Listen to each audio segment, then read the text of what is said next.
नमस्कार. रेकी सिरीजच्या या आपल्या पुढच्या भागात सर्वांचं मनापासून स्वागत आहे. तर आतापर्यंत आपण पाहिलं की रेकीचा शोध कसा लावला डॉक्टर मिकाऊ उसुई यांनी. डॉक्टर मिकाऊ उसुई हे सुरुवातीपासूनच साधना करत होते. सुरुवातीपासून ध्यानधारणा, मेडिटेशनच्या मार्गावरती चालणारे होते. त्यांनी आपल्या मेडिटेशन जर्नीची सुरुवात ही मास्टर जाजेन यांच्यासोबत केली होती. 20व्या शतकाच्या सुरुवातीलाच डॉक्टर मिकाऊ उसुई यांनी रेकीचा शोध लावला होता आणि हे मिळालेलं नॉलेज आपण गोरगरिबांवरती वापरायचं किंवा समाजाची सेवा करायची या उद्देशाने त्यांनी जपानमधील बेगर सिटी म्हणून ओळखल्या जाणाऱ्या शहरात त्यांनी सेवा करायला सुरुवात केली. तिथे प्रत्येक लोकांचे आजार बरे करायला सुरुवात केली. पण त्यांना 6 महिन्यानंतर पुन्हा तेच चेहरे दिसू लागले की मी ज्यांना हील केले तेच पुन्हा आले आहेत. हे पाहून त्यांना खूप वाईट वाटलं. त्यांना प्रश्न पडला की मी नैसर्गिक ऊर्जा उपचार पद्धतीचा वापर करून या लोकांना बरं केलं होतं, मग हे यांना अजून आजार कसे काय, तोच पुन्हा आजार कसा काय आला, हा प्रश्न पडला. म्हणून त्यांनी त्यांचे मेडिटेशनचे गुरु जाजेन मास्टर यांच्याकडे गेले आणि त्यांनी घडलेली सर्व हकीकत सांगितली त्यांना. मग ते बोलले की तू त्यांना हिलिंग दिलंस किंवा ही ऊर्जा दिलीस, पण तू त्याच्या बदल्यात काही घेतलं आहेस का? तर ते म्हटले की नाही, मी असं काही घेतलं नाही, कारण मला समाजाची सेवा करायची आहे. मग ते बोलले की तू जे त्यांना दिलंस त्याची त्यांना काहीच व्हॅल्यू राहिली नाही, कारण ते त्यांना फ्रीमध्ये मिळत होतं. त्यांना त्याच्यासाठी काहीच कष्ट करायला लागले नाहीत किंवा काही पैसे सुद्धा द्यावे लागले नाहीत. त्यामुळे त्याची त्यांना व्हॅल्यू राहिली नाही. आणि ह्या ऊर्जा उपचार पद्धतीचा फक्त त्यांच्या शरीरावरतीच उपयोग झालाय. म्हणजे जे काही त्यांचे रोग आहेत, ज्या काही व्याधी आहेत त्या निघून गेल्यात फक्त. पण मानसिक भावनिक जे शरीर आहे त्याच्यावरती काहीच फरक पडलेला नाही. त्यांना असं वाटतंय की आपण पोटासाठी अन्न खातोय ते आपल्याला मिळतच आहे, सोबत आजार पण आपले हिलिंग मार्फत बरे होत आहेत ते सुद्धा मिळते फ्रीमध्ये.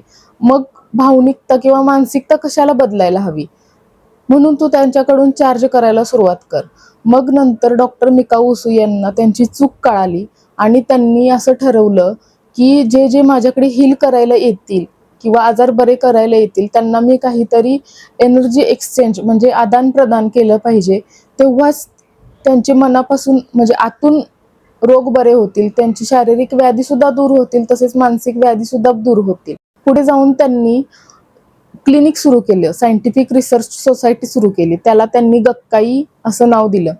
या क्लिनिकमध्ये लोक त्यांच्याकडे हिलिंग घेण्यासाठी येऊ लागले आणि प्रत्येक हिलिंगसाठी डॉक्टर मिकाऊ उसुई हे पैसे चार्ज करू लागले. 1923 मध्ये जपानमध्ये भूकंप आला होता.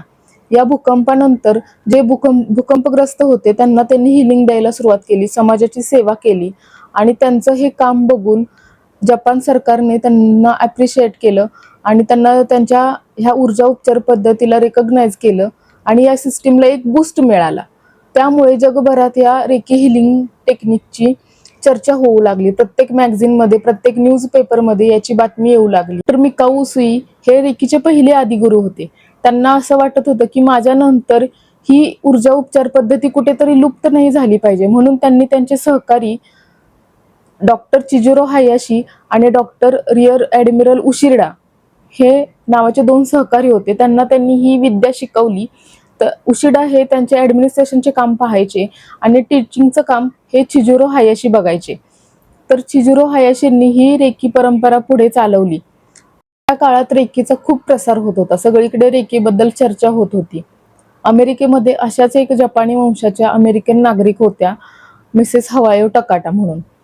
त्यांना 30 वर्षाच्या असतानाच प्रत्येक शारीरिक व्याधींनी ग्रासलं होतं. त्यांना बीपी होता, डायबिटीस होतं, कोलायटिस होतं, अपेंडिक्सचं त्यांचं ऑपरेशन झालं होतं आणि भर म्हणून त्यांना ब्रेन ट्यूमर डिटेक्ट झाला होता आणि दुसऱ्या दिवशी त्यांची सर्जरी होती. त्यांना जिथे ॲडमिट केलं होतं त्या ठिकाणी हे मॅगझिन होतं रेकीबद्दलचं. त्यांनी ते पूर्ण वाचलं आणि सोडून दिलं, तिथं ठेवून दिलं आणि नंतर 1 तास 1.5 तासाने त्यांना आतला एक आवाज आला की तू इथून सर्जरी पासून पळ काढ आणि तू नैसर्गिक ऊर्जा उपचार पद्धतीने बरी होऊ शकतेस. हे त्यांना 2-3 वेळा आवाज आला. त्यांना नंतर असं वाटलं की मी हे सोडून द्यायला पाहिजे आणि तिथून त्यांनी पळ काढला आणि ते डायरेक्ट त्या जपानमध्ये पोहोचल्या. जपानमध्ये गेल्यानंतर डॉक्टर हयाशी यांच्याकडून त्यांनी ही रेकी विद्या शिकून घेतली. 6 महिन्यानंतर त्यांचे हळूहळू एक दागिने जे होते, म्हणजे जे काही रोग होते त्यांच्या शरीरावरती, ते हळूहळू सुटायला लागले आणि 11व्या महिन्यात डॉक्टरांनी त्यांना डायग्नोज केलं की त्यांनी सांगितलं की तुमचा कॅन्सर पूर्णपणे ठीक झाला आहे, तुम्ही पूर्णपणे कॅन्सर मुक्त आहात. आणि त्यांना त्यांचा आलेला अनुभव पाहून लोकांमध्ये जनजागृती करण्यासाठी खूप योगदान दिलं. लोकांना समजून सांगितलं की रेकीमुळे असं होऊ शकतं किंवा काय. त्यांचं हे योगदान पाहून डॉक्टर हयाशी यांनी मिसेस टकाटा यांना रेकीच्या तिसऱ्या आदिगुरू बनवलं. मिसेस टकाटा यांना या सर्व व्याधी 30 वर्षाच्या असताना झाल्या होत्या. त्यानंतर त्यांनी ऊर्जा उपचार पद्धतीचा स्वीकार केल्यानंतर पुढे त्या 50 वर्ष जगल्या आणि 1980 मध्ये त्यांचं निधन झालं. तोपर्यंत त्यांनी जगभरामध्ये 22 रेकी ग्रँडमास्टर तयार केले आणि हीच वंश परंपरा आता आपल्याकडे सर्वांकडेच चालत आली आहे. मिसेस टकाटा यांनी अमेरिकेमध्ये ICRT म्हणजे international centre of reiki training ही संस्था बनवली आणि या संस्थेच्या मार्फतच रेकी पूर्ण जगभरात पसरली आहे. आत्ताचे हे रेकीचे प्रमुख विल्यम ली रँड आहेत. त्यांनी क्रिस्टल थेरपी आणि सायकिक सर्जरी अशा गोष्टी रेकीमध्ये आणल्या आहेत. भारतामध्ये 1990 या साली डॉक्टर NK शर्मा आणि डॉक्टर सविता शर्मा या दाम्पत्याने रेकी आपल्या भारतामध्ये आणलेली आहे.